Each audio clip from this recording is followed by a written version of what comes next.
말씀 보도록 하겠습니다. 마가복음 15장 33절에서 47절까지의 말씀입니다. 마가복음 15장 33절에서 47절까지의 말씀. 와, 이제 마가복음이 다 살펴보게 됩니다. 저만 개운한 건 아닌가요? 우리 한 절씩 교독하시고 마지막 절 함께 읽도록 하겠습니다. 33절입니다. 제6시가 되매 온 땅에 어둠이 임하여 제9시까지 계속하더니 제9시에 예수께서 크게 소리 지르시되 엘리 엘리 라마 사박다니 하시니 이를 번역하면 나의 하나님 어찌하여 나를 버리셨나이까 하는 뜻이라. 곁에 섰던 자 중 어떤 이들이 듣고 이르되 보라 엘리야를 부른다 하고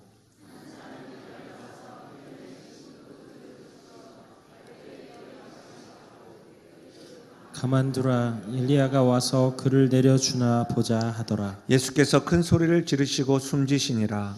이에 성소 휘장이 위로부터 아래까지 찢어져 둘이 되니라. 예수를 향하여 섰던 백부장이 그렇게 숨지심을 보고 이르되 이 사람은 진실로 하나님의 아들이었도다 하더라.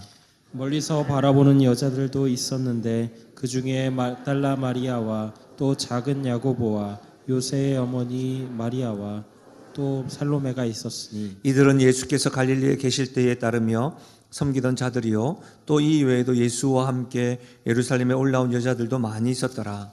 이날은 준비일 곧 안식일 전날이므로 저물었을 때에 아리마대 사람 요셉이 와서 당돌이 빌라도에게 들어가 예수의 시체를 달라 하니 이 사람은 존경받는 공회원이요 하나님의 나라를 기다리는 자라. 빌라도는 예수께서 벌써 죽었을까 하고 이상히 여겨 백부장을 불러 죽은 지가 오래냐 묻고 백부장에게 알아본 후에 요셉에게 시체를 내주니라. 요셉이 세마포를 싸서 예수를 데려다가 그것으로 싸서 바위 속에 판 무덤에 넣어두고 돌을 굴려 무덤 속에 놓으며 함께요. 막달라 마리아와 요셉의 어머니 마리아가 예수 둔 곳을 보더라. 아멘. 저 본문의 말씀을 가지고 하늘과 땅이 통하는 길, 하늘과 땅이 통하는 길이라는 제목으로 말씀을 나누겠습니다. 열린교회를 섬기시는 김남준 목사님, 그분의 책 십자가를 경험하라 라는 책에 보면 이런 이야기가 기록되어져 있습니다. 참기름집 이야기. 저는 이 내용을 읽으면서요 고심하게 되고 고민하게 되고 우리 교회에 대해서 한 번쯤 더 생각하게 되고 또 나 자신에 대해서도 주님 앞에서 잠잠히 묵상하는 시간이 되었었는데요. 한번 들어보십시오. 시골에서 농사를 짓다가 이 서울로 올라온 어느 중년 부부가 계셨습니다. 근데 이 부부가 시중에 판매하고 있는 이 참기름을 먹어보고는 통탄했다고 해요. 이렇게요. 아무리 도시 사람들이라 하지만 이것도 참기름이라고 먹고 살고 있다니 하면서요. 시중에 유통되는 가짜 내지는 저질 참기름에 혀를 차던 이 부부는 오랫동안 참깨를 재배하던 사람들이었다고 합니다. 그들이 보기에도 도회지에서 참기름이랍시고 만들어내는 것들은 모두 참기름에 낙화생 기름을 썼거나 참깨 깽묵에 다른 기름을 넣고 한 번 더 짜서 섞거나 저질의 수입계를 섞어서 볶아 짠 가짜 참기름이었다고 합니다. 그래서 이분들이요 이런 각오를 했대요. 진짜 토종 참깨로 참기름을 짜서 다른 기름과 다시 말하면 가짜 기름과 거의 같은 가격으로 판매하기 시작했대요. 이익이 박할지라도 그렇게 신용이 하나 둘씩 쌓이다 보면 분명히 손님들이 많아져서 장사가 될 것이라고 잘 될 것이라고 확신했다고 합니다. 근데 여러분 결과가 어떻게 되었을까요? 몇 달 후에 가게 문을 닫았다고 해요. 그 이유에 대해서 말하고 있는데 그것이 좀 마음이 좀 아팠습니다. 바로 그 집 참기름이 맛이 이상하다고 소문이 났기 때문이래요. 왜냐하면 너무나 오랫동안 가짜 참기름을 먹고 살아온 동네 사람들이 진짜 참기름 맛을 잃어버렸기 때문이래요. 다시요, 저는 이 대목이었는데요.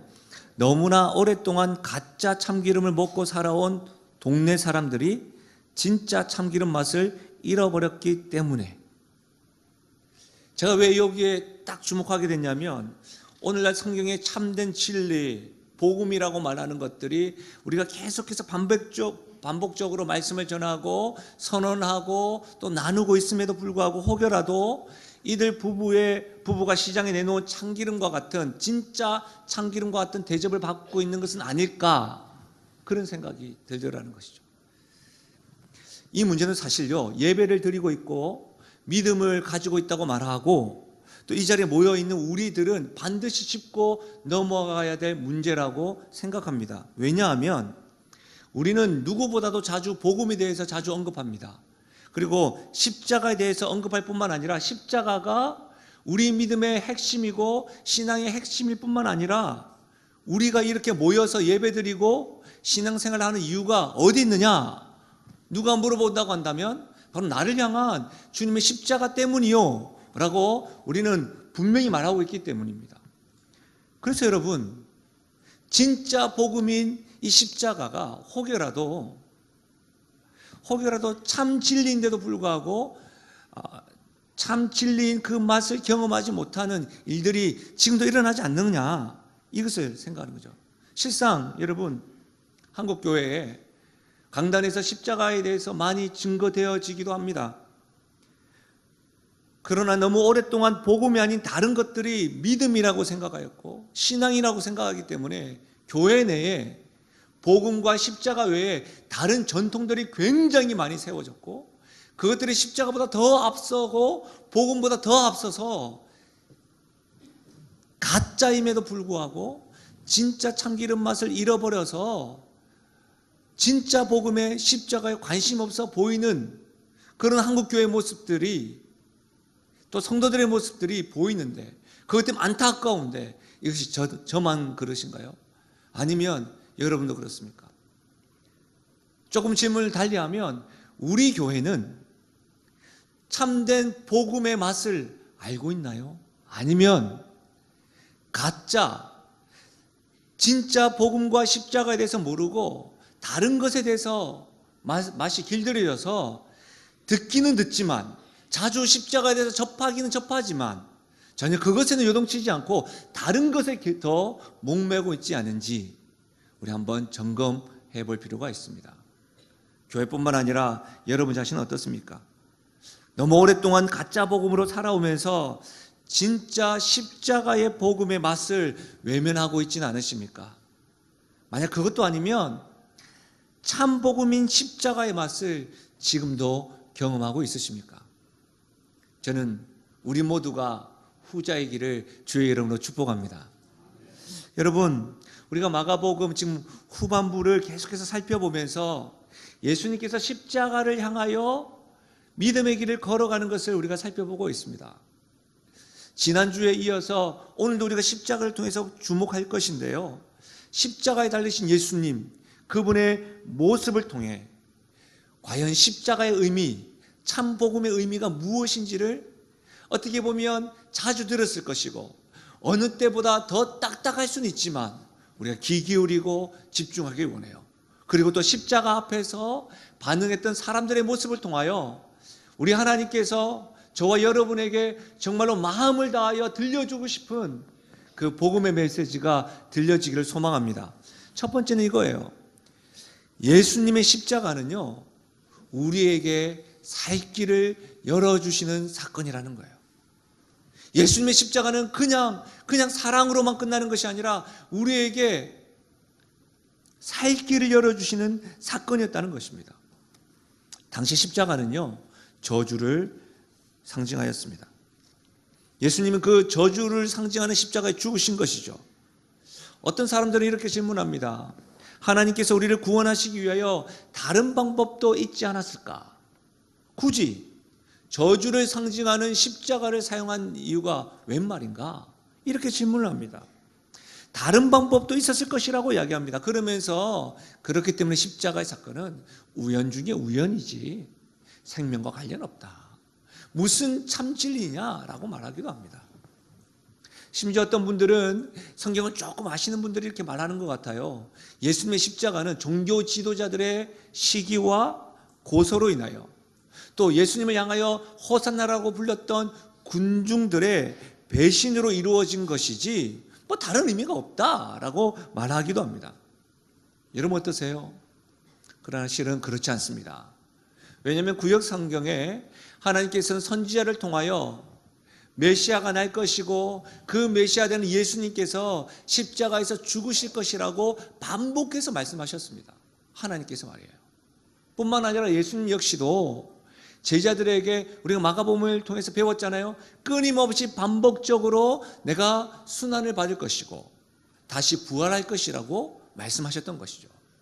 이렇게 보면 여러분, 십자가는 온 인류를 구원하고자 하는 하나님의 계획이요, 지혜요, 방법임을 믿으시기 바랍니다. 우리를 향한 주님의 사랑인 것이죠. 우연이거나 억지스럽거나 그냥 사건들 중에 하나가 아니에요. 타락한 그 순간부터 하나님께서 우리를 향한 계획이셨고 지혜이셨고 방법이었습니다. 우리는 지금 마가복음을 배우고 있는데요, 마가복음에서 좀 자주 반복되는 단어가 있다고 한다면 즉시, 즉 이런 단어예요.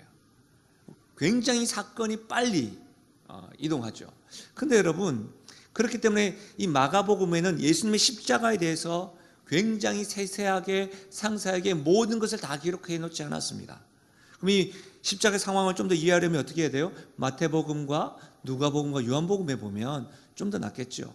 사복음서 중에서 어떤 사건을 좀 더 세밀하게 묘사해 놓은 복음서는 아마도 누가복음이 가장 그렇지 않을까 싶습니다. 왜냐하면 그 저자가 의사였기 때문입니다.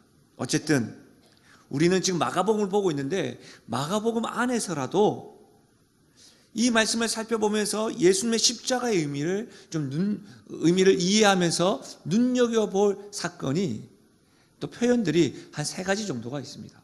그 3가지 정도를 살펴보면서 예수님의 십자가가 우리에게 살 길을 열어주는 사건이라고 했는데 그게 왜 그런지를 좀 우리가 이해하고 경험했으면 좋겠는데, 첫 번째는요 33절이에요. 제6시가 되매 온 땅에 어둠이 임하여 제9시까지 계속하더니. 제가 지난주에 성경에 특히 신약에 있는 시간을 이해하려면 더하기 몇을 하라고 했죠? 6을 하라고 했습니다. 그럼 6시에 더하기 6을 하면 몇 시죠? 12시 정오이죠. 정오. 그럼 여러분 9시면 몇 시일까요? 오후 3시입니다.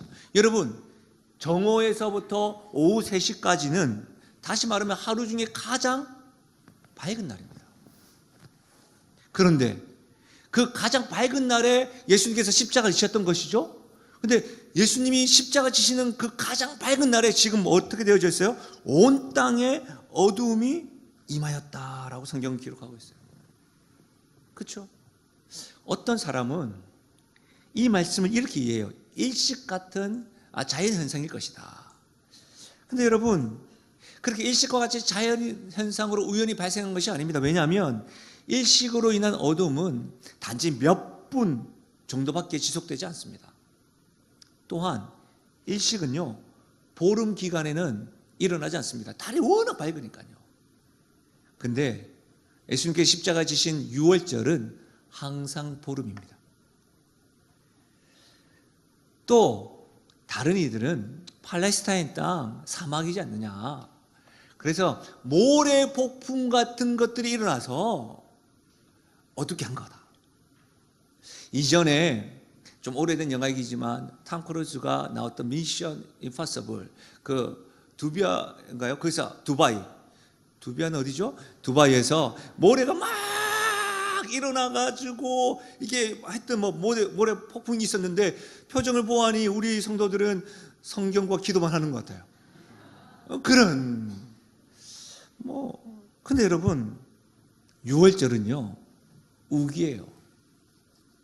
모래폭풍이 일어날 수 없는 그런 우기였어요.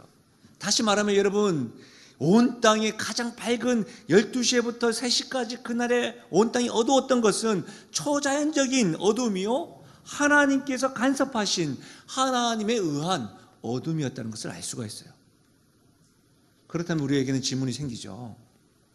왜 하나님께서는 예수님께서 십자가에 못 박히신 그 3시간 동안 가장 밝은 날임에도 불구하고 어둡게 하셨을까?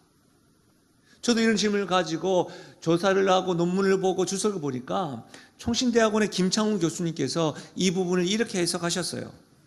십자가 의미를 분명하게 하기 위하여. 그러면서 이렇게 했습니다. 대개 구약에서는 어두움은 심판의 전조, 징조를 의미한다. 출애굽기 12장과 10장과 아모스 8장 말씀을 통해서 구약에서는 어두움은 하나님의 심판의 전조와 징조를 의미한다. 다시 말하면 하나님께서는 예수님께서 십자가에서 못 박히셨을 때에 땅에 어두움이 임하게 함은 십자가 사건이 죄에 대한 하나님의 심판 사건임을 분명히 하셨다. 가장 밝아야 될 그 시간에 예수님께서 십자가 지심으로 초자연적인 어둠을 행하신 것은 구약을 알고 있는 그 당시의 사람들에게 이것이 죄에 대한 하나님의 심판이라는 것을 지금 보여주고 있는 거예요. 신학자 도널드 거슬이라는 분이 계신데 이분은 또 이 부분을 이렇게 표현했습니다. 하나님께서 버림당하는 아들을 차마 볼 수 없어 어둠으로 세상을 가르신 것이다. 사랑하는 아들이 자신의 죄도 아니라 온 인류의 죄로 인한 심판을 받으시는 것을 차마 눈뜨고 보지 못하고 있는 아버지의 심정을 표현한 것이죠. 예수님은 죄가 없으셨습니다. 예수님은 그 어둠의 하나님의 심판을 받은 것은 우리의 죄로 인하여 십자가에 못 박혀 죽으셨습니다. 그 십자가에서 못 박혀 죽으시는 그 모습, 우리 하나님께서는 그 사랑하는 아들을 쳐다보지도 못할 정도의 고통을 받으신 것이죠. 바로 우리의 죄로 인한 심판 때문이에요. 십자가는 우리의 죄로 인한 심판인 것입니다. 두 번째는 바로 34절 말씀입니다. 우리 34절 말씀을 우리 함께 읽어보도록 하겠습니다. 함께 읽겠습니다. 제9시에 예수께서 크게 소리 지르시되 엘리 엘리 라마 사박다니 하시니 이를 번역하면 나의 하나님 어찌하여 나를 버리셨나이까 하는 뜻이다. 예수님께서 십자가상에서 아람어로 엘리 엘리 라마 사박다니라고 하니까 사람들이 착각했어요. 엘리야를 부르나 보다. 가만히 한번 두고 보자. 엘리야를 부르나 봐. 이렇게 했지만요, 번역한 즉 뭐예요? 나의 하나님 어찌하여 나를 버리셨나이까. 여러분, 근데 십자가상에서 나의 하나님 어찌하여 나를 버리셨나이까, 좀 이상하지 않으세요? 이상해야 돼요. 왜냐하면 우리 예수님께서 겟세마네 동산에서 우리 십자가를 준비하면서 하나님에게 어떻게 부르면서 기도했죠? 아빠 아버지요. 십자가를 준비하면서 우리 예수님이 아빠 아버지요, 아버지께서 원하시면, 아버지요 아버지께서 원하시면이라고 기도하셨잖아요. 그렇던 예수님이 지금 뭐라고 하세요? 아빠 아버지라고, 나의 아버지라고 부르지 않고 어떻게 하고 있습니까? 나의 하나님이라고 소리 지르고 있는 거예요. 왜요? 예수님은 지금 십자가상에서 아버지와 아들의 관계에서 있는 것이 아니라 온 인류의 죄를 다 짊어지신 온 인류의 대표자로 죄인의 모습으로 있으시면서 나의 하나님이라고 부르고 있는 거예요. 온 인류의 대표로 심판대 앞에 선 대속물로 하나님의 이름을 지금 부르고 있는 거예요. 여러분, 예수님의 부르짖음의 내용은 이것입니다. 나의 하나님 어찌하여 나를 버리셨습니까? 아픕니다, 억울해요가 아니라 왜 나를 버리셨습니까? 우리 예수님에게 가장 큰 고통은 하나님과의 분리였던 거예요. 십자가에서 주님은 하나님께 버림받으셨습니다. 예수님은 많이 당하셨어요. 가룟 유다에게 배신당했죠. 수제자였던 베드로가 저주까지 하는 것을 눈으로 보셨죠. 많은 군중들이 호산나라고 외쳤던 군중들이 지금은 십자가에 못 박으소서라고 하는 소리도 들으셨죠. 그 모든 배신들을 예수님이 직접 눈으로 보시고 귀로 듣고 경험하셨습니다. 그러나 그보다도 더 큰 고통은 하나님께 버림받는 것이 가장 고통스러워서 소리친 것입니다. 다시 말하면 하나님께 버림받음이 죄의 결과요, 십자가의 실체입니다. 우리는 십자가를 바라볼 때마다 무조건 사랑으로 알고 있지만 하나님께서는 죄를 회복시키기 위하여 그 십자가의 사랑하는 아들을 버리셨다는 거예요. 제가 이렇게 무서운 거예요. 우리가 십자가를 바라볼 때마다 우리의 죄를 지은 것을 그냥 쉽게 용서해 주세요, 이것이 아니라 하나님이 나의 죄로 인하여 사랑하는 아들이 저 십자가에서 버림받았구나, 하나님께 버림받는 것이 가장 고통스러운 것이구나, 여러분 이것을 아셔야 하는 거예요. 우리 신앙생활 하면서 육체적인 질병, 공고함, 경제적인 어려움, 관계의 어려움, 이거 굉장히 우리에게 어렵죠. 힘든 일이죠. 그러나 여러분 그거 아셔야 돼요. 참 성도라고 한다면 다른 그 어떤 것보다 하나님이 느껴지지 않는 거예요. 내가 아버지라고 부르는 그 하나님이 아버지가 아닌 거예요. 하나님께 버림받는 것, 하나님과의 관계가 단절되는 것, 이것만큼 힘든 게 없어요. 고통스러운 게 없어요. 우리 주님은 그것 때문에 지금 슬퍼하고 소리 지르고 있는 겁니다. 지난주에 함께 신앙생활을 했던 한 가정이 우리 이명서를 통해서 파송하였습니다. 굉장히 감사한 일이죠.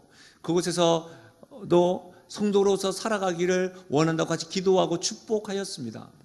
그런데 이 예배를 드리고 난 이후에 젊은 부부 몇 분들이 모여가지고 그분을 축복하고 기도했어요. 그런데 그분을 소개하면서 소개했던 분이 이런 말을 하셨어요. 젊은 부부 목장이 시작되었을 때에 교육자 부부를 제외하고 저희 가정과 집사님 가정밖에 없었습니다. 두 가정이 시작했는데 이렇게 떠난다고 하니까 너무너무 마음이 서운하고 아픕니다 라고 하는 것을 제가 들었습니다. 여러분, 함께 신앙생활을 한 사람이 다시는 못 본다고 하니까 마음이 아픈 거예요. 그런데 정말 사랑하는 사람이, 정말 나를 사랑하는 사람과 관계가 단절되었다. 그 사랑하는 사람이 나를 몰라라 한다. 이것보다 더 큰 고통은 없어요. 그렇지 않습니까? 최근 여러분에게 다시는 보지 말자, 그런 말 들으신 적 있으십니까? 정말 여러분과 가까운 그 사람이, 심지어 여러분, 저는 1박 2일 동안 부부 학교를 하였는데 막 서로 울어. 정말 사랑해야 될 부부들 중에서 혹시 여러분 지금 등 돌리고 계신 분이 있으십니까? 그것만큼 힘든 게 없어요. 사랑하는 사람과 관계가 끊어지고 단절되는 것만큼, 그것으로 인하여 외롭고 두려움을 겪는 분이 있으십니까?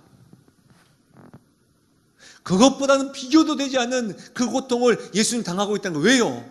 우리 예수님은 영원 전부터 아버지라고 부르고 그 아버지 하나님과 관계를 맺었었는데 자신의 죄 때문도 아니요, 인류의 죄로 인하여 지금 하나님께 버림을 당하시고 관계가 단절되어서 나의 하나님, 나의 하나님, 어찌하여 나를 버리셨습니까? 라고 기도하고 있는 거예요. 근데 우리 하나님께서는 죄로 인하여 우리와의 관계가 단절되다 보니까, 그 하나님께서도 우리와의 관계가 단절된 것이 너무너무 힘들고 싫으니까 하나밖에 없는 아들을, 죄 없는 그 아들을 십자가에 버리심으로 우리에게 살 길을 열어주신 거예요. 그 말씀이 고린도후서 5장 21절이에요. 하나님이 죄를 알지도 못하신 이를, 예수를 우리를 대신하여 죄로 삼으신 것은 우리로 하여금, 이전에는 우리가 죄인이었지만 예수님 안에서 하나님의 의가 되어서 하나님과의 관계가 회복되었다는 사실입니다. 사랑하는 여러분, 십자가상에서 예수님은 우리의 죄 때문에 하나님을 잃으셨습니다. 우리의 죄 때문에 예수님은 지금 십자가에서 하나님 관계가 단절되어졌고 버림받았습니다. 우리의 죄 때문에 우리가 받아야 될 그 심판을 예수님이 대신 받고 있는 거예요.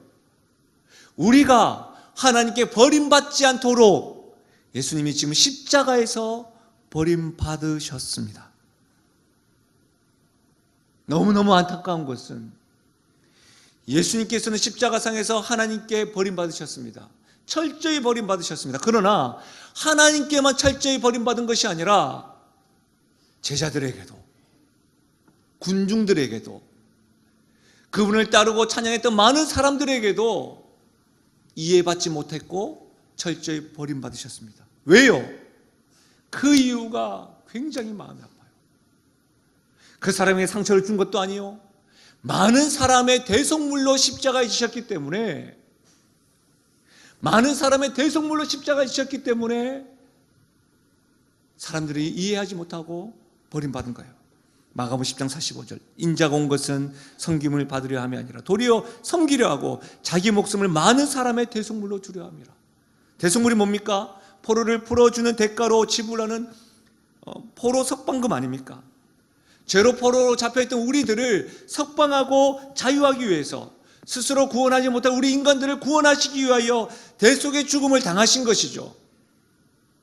많은 사람들, 하나님께만 철저히 버림받은 것이 아니라 많은 사람들에게 버림받았다는 거예요. 만약 예수님께서 십자가에서 지시지 않고 지난주에 살펴보았던 것처럼 십자가에서 내려오셔서 능력 나타내고, 우리가 흔히 말하는 재정의 축복, 건강의 축복, 우리가 기도하는 모든 것들, 그 축복만을 더하시는 분으로만 우리에게 다가온다면 그분은 우리에게 이해받지 못하실 분은 아니시겠죠. 그러나 그분은 우리의 이해를 떠나서 하나님과 우리가 관계 회복되길 원하시고, 하나님께 우리가 버림받는 것을 너무너무 안타까이 여기셔서 그분께서 실제로 버림받으셨다는 거예요. 사랑하는 여러분, 십자가 앞에서 많은 제자들과 군중들이 예수님을 버리셨고 예수님을 이해 못했는데, 혹 지금 이 시대에, 지금 현실에서도 여러분 이 주님을 이해 못하거나 여러분 버리고 있지는 않으십니까? 적어도 예수님은 나에게 이렇게 다가와야 되는 거 아닌가? 예수님은 적어도 나에게 이런 축복을 주고 내가 생각했던 걸 다 돼야 되는 거 아닌가? 지금도 나의 하나님이 인도하시는 분이라고 한다면, 지금도 나의 하나님이 구원자가 되시고 구주가 되시고 한다면, 지금의 상황이 우리 하나님께서 여러분을 사랑하시고 나를 사랑하셔서 고르고 골라주신 것이라고 한다면, 우리가 주님을 이해하지 못하기보다는 그 주님의 사랑을 깊이 경험할 수 있는 은혜가 있기를 바랍니다. 사랑하는 여러분, 저는 여러분에게 정말로 진중하게 묻고 싶은 것이 있습니다.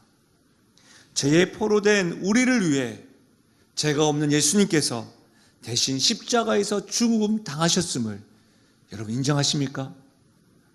저는 이 십자가의 사랑을, 이 자리에 있는 모든 교우들이 이 사랑을 반드시 경험하고 누리시기를 주의 이름을 간절히 소망합니다. 우리 예수님의 십자가가 우리에게 살 길을 열어주신 세 번째 특이한 표현은 바로 38절입니다. 이에 성소 휘장이 위로부터 아래까지 찢어져 둘이 되니라. 여러분, 휘장은요, 청색, 자색, 홍색실과 가늘게 꼰배실로 만들어진 2에서 3m 되는 거예요. 근데 이 휘장은 제사장들이 일하고 있는 성소와 하나님의 임재가 임하는, 함부로 들어가지 못하고 1년에 한 번 대제사장이 그렇게 기도하고 회개하며 들어가는 지성소를 구분 짓는 것이 바로 휘장이에요. 대제사장 역시도 1년에 한 번 속죄를 갈 때 굉장히 부담감을 가지고 회개하면서 허리에 방울띠를 메고 갑니다.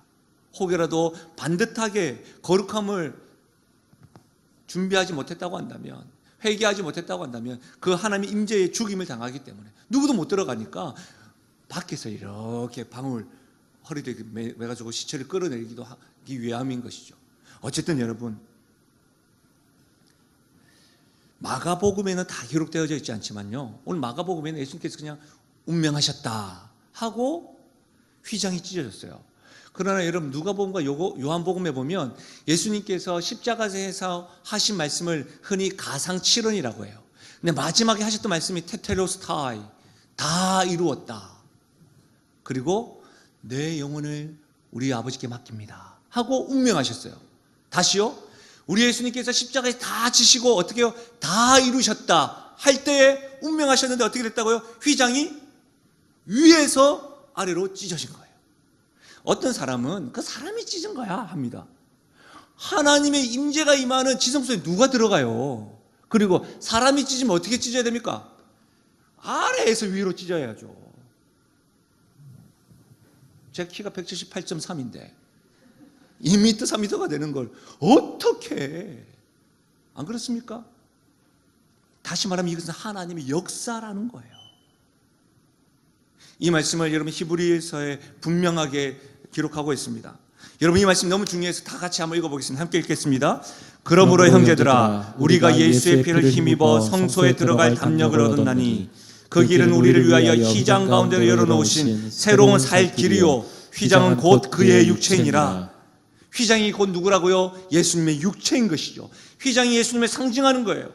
하나님께서 아들 예수 그리스도의 육체를 찢어서 우리에게 새로운 살 길을 열어주셨는데 그 새로운 살 길이 뭐예요? 죄인된 우리는 어느 누구도 하나님께 나아갈 수가 없는 거예요. 하나님 임재가 있는 지성소에 갈 수가 없는 거예요.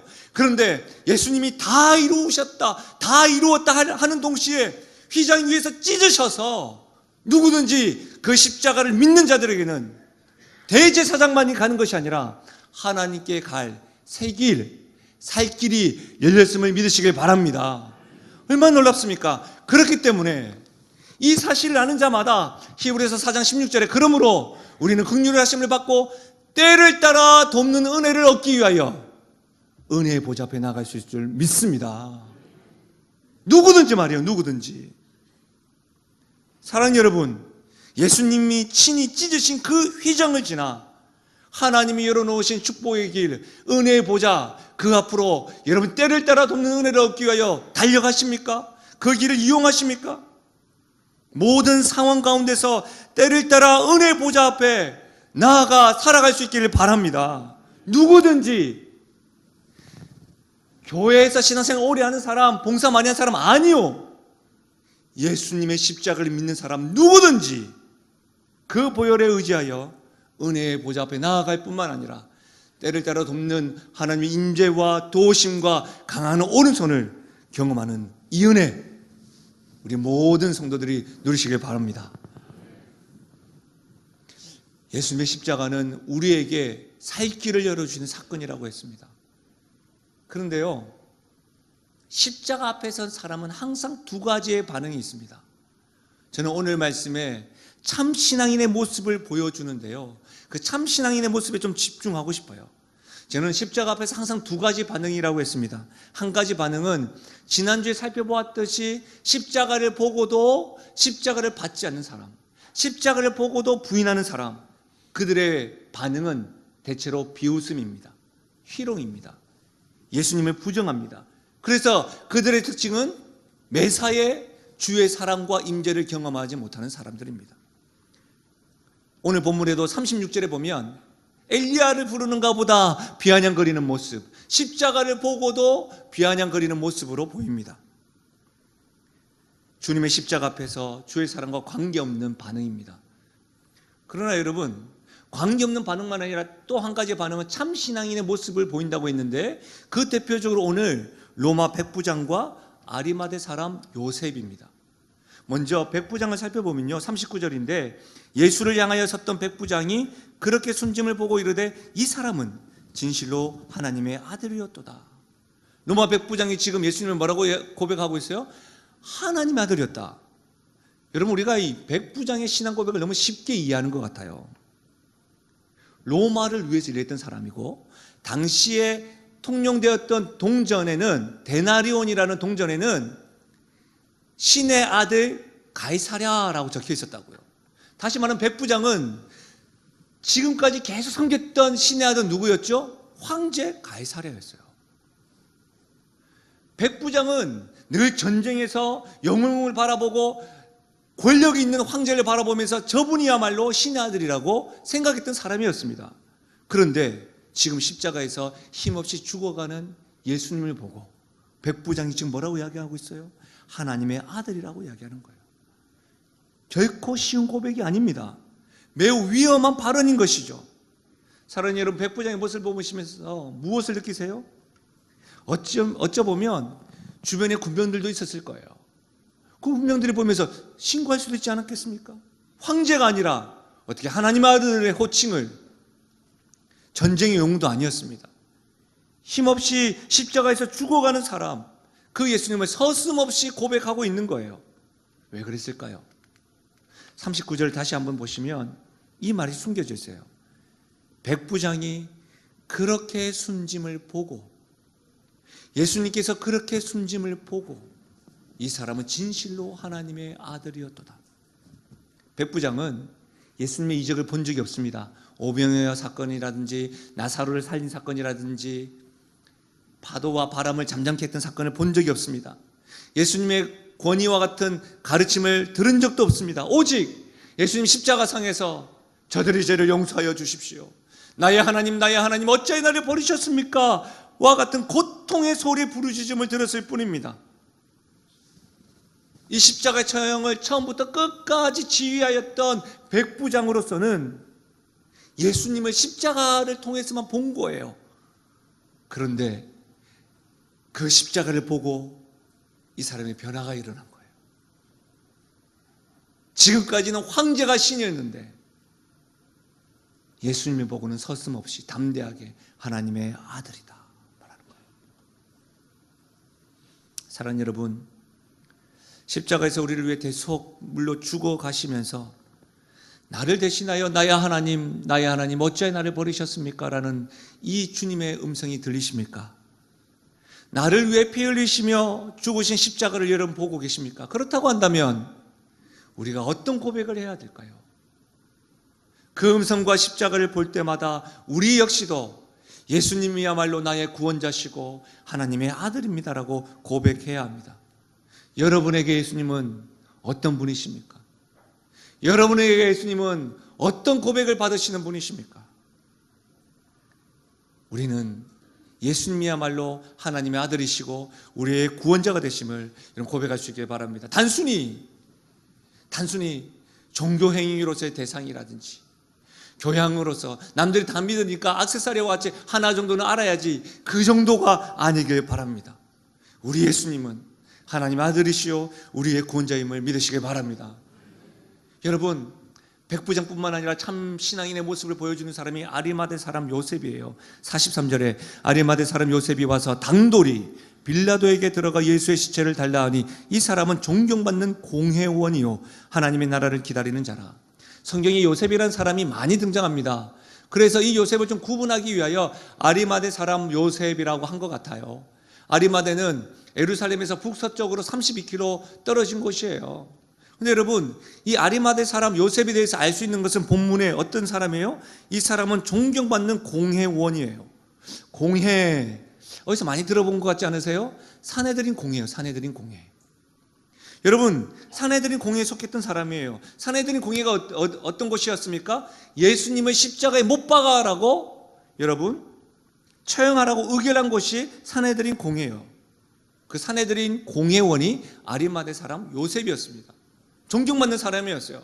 모두가 다 유대인들은 이 사내들인 공회원들을 굉장히 존경했습니다. 그리고 마태복음에는 이를 가리켜 부자라고 표현하고 있습니다. 요한복음에는 더불어서 이렇게 표현합니다. 아리마대 사람은 예수의 제자이나 유대인이 두려워 그것을 숨겼다. 여러분, 정리하면 이거예요. 아리마대 사람은 부자였습니다. 사내들인 공회원이었습니다. 예수님을 따르는 제자였습니다. 근데 어떻게 해요? 유대인들이 두려워서 예수의 제자라는 걸 숨겼던 사람이에요. 그런데 지금 어떻게 해요? 담돌하게 빌라도에게 와서 시체를 달라 말하고 있는 거예요. 굉장한 용기죠. 믿음이 필요한 행동인 거예요. 왜? 자칫하면 예수님과 한통속이라고 십자가를 달 수도 있는 것이죠. 뿐만 아니라 그렇게 피해를 볼 수 있고 손해를 볼 수 있는 거예요. 부자였다고 했습니다. 부를 빼앗길 수도 있는 것이고요, 손해를 각오만 해야 했던 거예요. 요즘으로 이야기하자면 사내들인 공회가 예수님 십자가를 채택했는데 시체를 달라고 하는 말은 뭐예요? 그 그룹 안에서 따돌림을 당하고 왕따를 당하고 박탈당할 수도 있었다는 것이죠. 뿐만 아니라 여러분, 십자가는 저주의 상징이라고 했습니다. 여러분, 유대인의 정결의식은 굉장합니다. 오늘 보니까 안식일 전날이잖아요. 율법적으로 시체에 손을 대면 부정한 자가 되는 거예요. 안식일 전날이라니까요. 우리 어머니께서는 옛날 믿음의 선배님들은 주일 전에 항상 목욕 제기를 하고 지금 헌금도 달여서 헌금도. 그러면 유대인들은 안식일 전날 부정하게 간주되는 것을, 시체 손댄다는 것은 자신도 부정한 사람으로 간주될 수 있음에도 불구하고 시체를 달라고 하고 있는 거예요. 로마 입장에서는 어떻습니까? 예수는 정치적으로 반역죄로 죽은 사람이에요. 굉장히 당돌하게 이야기했는데 자신이 손해볼 수 있고 피해볼 수 있고 어려움을 당할 수 있는 상황임에도 불구하고, 그럼에도 아리마대 사람 요셉은 당당히 요구합니다. 이것이 참 신앙인의 모습입니다. 요즘 교회 다닌다는 것을 숨기는 사람들이 굉장히 많습니다. 교회가 한국 교회가 완전히 바닥에 있다 보니까 그렇겠죠. 교회 안에서는 성도인데 교회 밖에서는 성도임을 감추고 살아가시는 분들이 많은 것 같아요. 심지어 교회 그 집 앞에는 교패도 붙이지 않아요. 식당에서요, 기도조차 하지 잘 않아요. 잠깐 아이고 아멘 하고 이렇게. 이전에요, 저와 함께 식사하는 사람이 기도를 안 하는 거예요. 그래서 제가 물어봤어요. 왜 기도 안 해요? 했더니 저는 1,000원 이상 건더기가 있는 것만 기도합니다. 이렇게 하더라고요. 유머인데 잘 통하지 않습니다. 여러분, 기도하는 사람 많더라고요. 기도하는 사람이 신앙이 있다고 말하면서 따돌림 당할 것이 두려워서, 자신이 가지고 있는 그 자격을 박탈당하거나 부당한 대우를 받을 것을 두려워서 내가 예수 믿는 사람입니다, 내가 목사입니다, 내가 장로요 집사요 권사입니다라고 말하지 않는 것 같아요. 때로는 이런 사람들도 있습니다. 주변에 또 내 직장인 가운데 집사라고 이야기하고, 회식 가다 보면 우리 젊은 크리스찬들이 그 회식 문화에서 거절할 때마다 꼭 하는 말이, 저 교회 다니서 안 됩니다며, 우리 부장님도 교회 다니신다, 이렇게 이야기하면서 그런 모습을 보면서 드러내지 않는 것이 옳겠다 생각하면서 드러내지 않는 분도 계십니다. 그러나 여러분의 모습은 어떠합니까? 떳떳하게 예수님을 믿는 것을 밝히십니까? 아니면 머뭇거리면서 침묵하십니까? 여러분, 이거 아셔야 돼요. 참 신앙인의 모습은 예배 중에 나타나지 않아요. 교회 안에서 고백하고 찬양하는 것으로 나타나지 않고 어떻게 해요? 교회 밖에서 나타나요. 세상 밖에서 나타나요. 결정적으로 내 신앙이 참인지 가짜인지 아는 것은요, 세상에서 드러나요. 희생과 손해를 보는 그 상황 속에서 저 사람이 누구의 영향력을 받는지 알 수 있는 거예요. 여러분의 십자가를 보는 사람입니다. 십자가 앞에서 여러분은 어떻게 여러분 자신을 드러내고 당당히 고백하고 있으십니까? 저는 교회 안에서 뿐만 아니라 교회 밖에서 세상에서도 혹 손해본다 할지라도 나는 하나님의 사람입니다. 나는 예수를 구주로 주님으로 믿는 하나님의 사람입니다. 이와 같은 용기가 있기를 주의 이름으로 간절히 축원드립니다. 말씀을 마무리하겠습니다. 제가 말씀을 막 준비하고 있는데요, 인터넷에서 시 하나를 봐서 근데 시가 초등학생 시예요. 제목 공짜. 선생님께서 세상에 공짜는 없다고 하셨다. 그러나 공짜는 정말 많다. 공기 마시는 것 공짜, 말하는 것 공짜, 꽃향기 맡는 것 공짜, 하늘 보는 것 공짜, 어린애가 적은 거예요. 나이 드는 것 공짜, 바람 소리 듣는 것 공짜, 미소 짓는 것 공짜, 꿈도 공짜, 개미 보는 것 공짜. 제 이 시를 보면서 굉장히 감동했어요. 왜 그럴까요? 누구에게나 십자가가 공짜예요. 우리는 이것을 은혜라고 이야기하죠. 누구에게나 십자가는 은혜로 우리에게 공짜로 주어졌어요. 십자가의 의미가 이토록 괴로운 것이고 처절하지만 이 십자가의 사랑은 누구에게나 은혜로 주어졌어요. 이 십자가의 은혜 앞에 당당하게 그 십자가를 바라보고 우리 머뭇거리지 말고, 나는 하나님의 사람입니다, 나는 하나님의 자녀입니다, 세상에서 증명하고 주님만이 나의 구원자시고 구주이십니다. 주님께서 열어주신 그 살 길을, 새로운 길을 날마다 믿음으로 달려가는 저 여러분 되기를 주의 이름으로 축원드립니다. 우리 말씀을 생각하시면서 이 찬양했으면 좋겠어요. 우리의 기도로 주 앞에 찬양 올려드리겠습니다.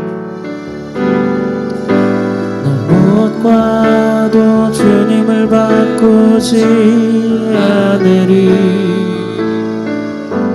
다른 어떤 은혜 구하지 않으리. 오직 주님만이 내 삶의 도움이시니 주의 얼굴 보기 원합니다. 나 무엇과도 주님을 바꾸지 않는 나 무엇과도 주님을 바꾸지 우리 고백하실까요? 않으리. 다른 어떤 은혜 구하지 않겠습니다. 다른 어떤 은혜 구하지 않으리.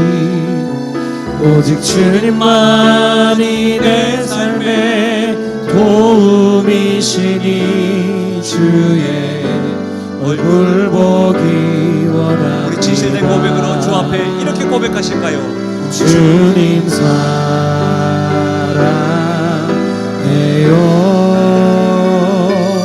온 마음과 정성 다해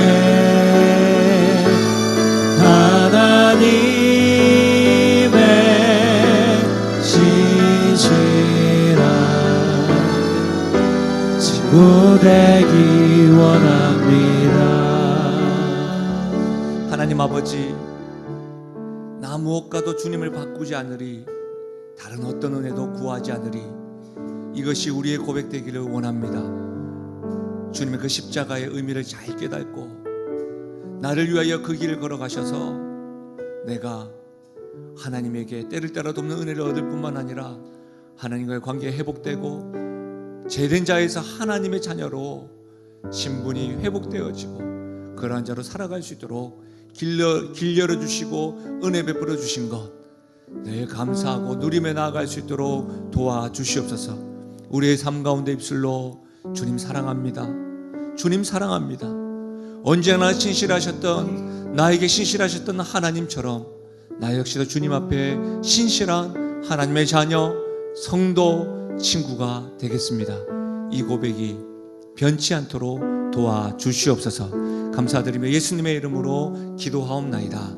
아멘. 우리 함께 고백하시겠습니다.